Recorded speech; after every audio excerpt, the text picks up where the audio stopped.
All right, so we're going to do question 3.5 here.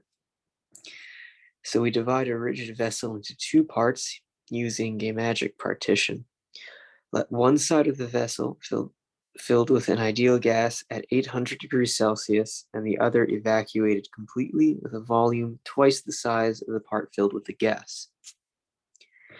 The partition is then removed to allow the gas to fill the entire tank, and the gas is heated during this process to allow the pressure to equal the initial pressure. So it's a constant pressure process because we're heating it to keep the pressure up.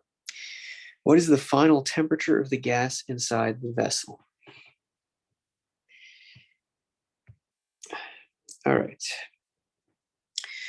So we start here, drawing out what was described. You have some big tank, and it's cut somewhere here. And we're told that gas fills one side.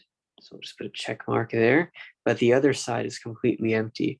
And we're told that the empty side is twice the volume of the first side.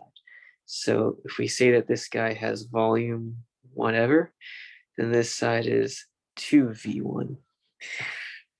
So obviously the entire thing together, this entire box has the volume of 3v1. So if you're in the section that's just v1 and suddenly this wall goes away, effectively what that's doing is your volume is going from v1 to 3v1. Your volume is tripling. So to solve this question, we're going to use the ideal gas law.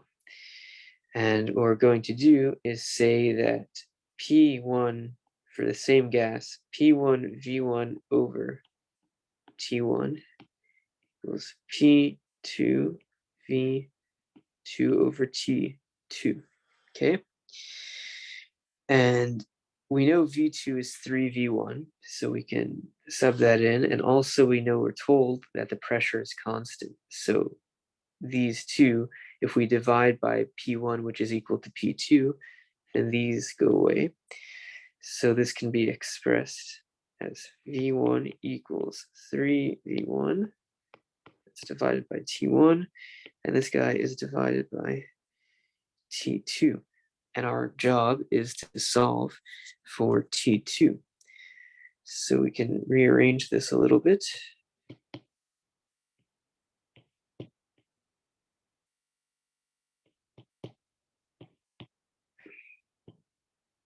And obviously these two will cancel out. So we're left with T2 is 3 T1.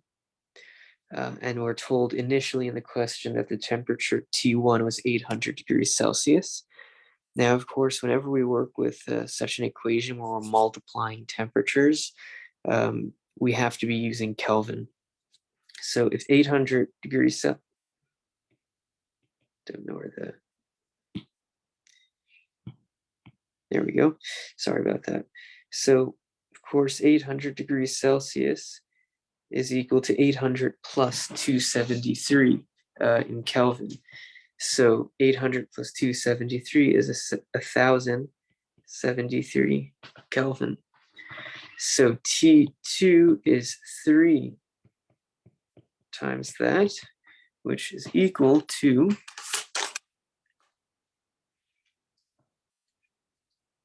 3219 Kelvin. Okay, so just considering what's going on, we have some gas and suddenly the volume increases a lot, right? So normally we expect the pressure to decrease and the temperature to decrease, but we're told that in order to keep the pressure up, we're heating this. So the pressure is going to stay the same, but what's the temperature? And we found that from the ideal gas law, this is the temperature over here.